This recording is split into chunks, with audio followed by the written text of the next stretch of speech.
आइए स्टूडेंट, अब जिस तरह हम लोग किरण आरेख के द्वारा हम लोग अवतल दर्पण में प्रतिबिंब को बनाते थे और उसमें टोटल 6 केस था, उसी तरह अब हम लोग पढ़ेंगे किरण आरेख के द्वारा उत्तल दर्पण में बना प्रतिबिंब। और इसमें कुल जो है 2 केस है। क्या केस है? 2 केस है। ठीक है, आइए उस 2 केस को अच्छा से देखते हैं। देखिए, सबसे पहला है जब वस्तु अनंत पर हो। कहाँ पर हो? अनंत। अनंत का मतलब होता है कि दर्पण से काफी क्या है? दूर है। ठीक है, तो आपको बताया गया था कि पहला किरण आरेख कहाँ से गुजरेगा? फोकस से। सेकंड किससे गुजरेगा? वक्रता केंद्र से। ठीक है, तो आइए हम लोग इसके बारे में बात करते हैं। जब वस्तु अनंत पर हो तो अनंत से आती प्रकाश किरणें इस तरह समांतर है किसका? मुख्य अक्ष का। ये वाला समांतर है मुख्य अक्ष का। ठीक है, तो होगा क्या? ऊपर वाला ऊपर चल जाएगा और नीचे वाला नीचे चल जाएगा। ठीक है, देखिए हमको पास कहाँ से करना है? पहले फोकस से। तो चलिए अब इसको परावर्तित किरण को और पीछे तरफ बढ़ाते हैं ताकि फोकस से होकर क्या कर जाए? पास किया जाए। देखिए यहाँ पर ही क्या हो रहा है? यहाँ इस बिंदु पर सब फोकस हो जा रही है ना। यानी वस्तु कहाँ पर है? अनंत पर, और उसका प्रतिबिंब कहाँ बन रहा है? फोकस पर। ठीक है, तो पहला पॉइंट क्या होगा? प्रतिबिंब कहाँ बना? तो एफ पर। सेकंड उल्टा बना कि सीधा बना? तो डॉटेड लाइन है, यानी ये क्या बना है? सीधा बना है। क्या बना है? सीधा बना है। आभासी और सीधा, आभासी और सीधा। अब थर्ड केस में देखिए वस्तु बड़ा है और प्रतिबिंब क्या है? छोटा है, यानी वस्तु से काफी छोटा। ठीक है, अब आइए सेकंड के बारे में बात करते हैं। जब वस्तु अनंत और पी के बीच स्थित है। अनंत और पी के बीच, पी का मतलब होता है ध्रुव, है ना। तो क्या उसी तरह करना है? पहले यहां से एक प्रकाश किरण यहां पर आएगी और टकरा के ऊपर चल जाएगी, लेकिन इसको इधर परावर्तित किरण को किधर से गुजारना है? फोकस से। ये कहां से गुजरेगी? तो वक्रता केंद्र से। इसको टकराने के बाद ये इसी लाइन पर वापस आ जाएगी। इसको वक्रता केंद्र से होकर पास कीजिए। 2 लाइन देखिए यहां पर कट रहा है, यानी यहां बनेगा क्या? प्रतिबिंब। ठीक है, तो आपको पढ़ाया गया था कि मुख्य अक्ष के ऊपर बनेगा तो सीधा बनेगा और मुख्य अक्ष के नीचे बनेगा तो उल्टा बनेगा। ठीक है, तो कहां बना? पी और एफ के बीच, एफ के बीच।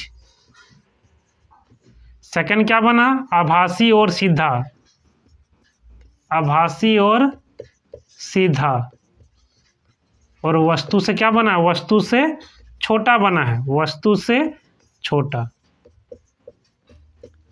देखिए इस दर्पण में, है ना, यदि नोटिस किया जाए तो देखते हैं कि जो प्रतिबिंब बन रहा है वो हमेशा वस्तु से छोटा बन रहा है। क्या बन रहा है? छोटा बन रहा है। और सेकंड में क्या बन रहा है? आभासी और सीधा। यानी उत्तल दर्पण में जो प्रतिबिंब बनता है वो वस्तु से छोटा बनता है और हमेशा क्या बनता है? आभासी और सीधा। ठीक है, और अवतल दर्पण में, है ना, जो प्रतिबिंब है ना, वो उल्टा भी बनता है और सीधा भी बनता है। लेकिन उत्तल दर्पण में हमेशा प्रतिबिंब क्या बनेगा? सीधा बनेगा। ठीक है, आइए स्टूडेंट, अब हम लोग एक ट्रिक के माध्यम से, है ना, बहुत आसानी से समझ सकते हैं कि वस्तु का प्रतिबिंब कहाँ बनेगा, है ना। तो देखिए ये अवतल दर्पण है, यहाँ जो नंबरिंग है इस नंबरिंग को आपको दिमाग में रखना है ना। जैसे ये 1 जो है ना वो P और F के बीच है, F का मतलब 2, 3 का मतलब C और F के बीच, 4 का मतलब C, 5 का मतलब अनंत और C के बीच, और 6 का मतलब अनंत, और 7 का मतलब हुआ दर्पण के पीछे, है ना। और प्रतिबिंब जो कितना नंबर बनता है? 8 नंबर पर। इस चीज को आपको याद रखना है कि प्रतिबिंब कितना नंबर बनता है? 8 नंबर पर। आइए आप कुछ एग्जाम्पल की सहायता से, है ना, इस ट्रिक को समझते हैं। तो देखिए यदि मान लीजिए वस्तु को रखे हैं आप यहाँ पर 3 नंबर में, वस्तु को कहाँ रखे हैं? 3 नंबर में। इस 3 का मतलब हुआ क्या, C और F के बीच, ठीक है। अब देखिए प्रतिबिंब बनता है कितना नंबर में, 8 नंबर में। तो 3 में कितना नंबर प्लस करें कि 8 हो जाएगा, तो 3 में कितना जोड़ेंगे, 5। 3 में कितना जोड़ेंगे, 5, तो 8 हो जाएगा। यानी 5 नंबर में क्या बनेगा, वस्तु का प्रतिबिंब बनेगा, ठीक है।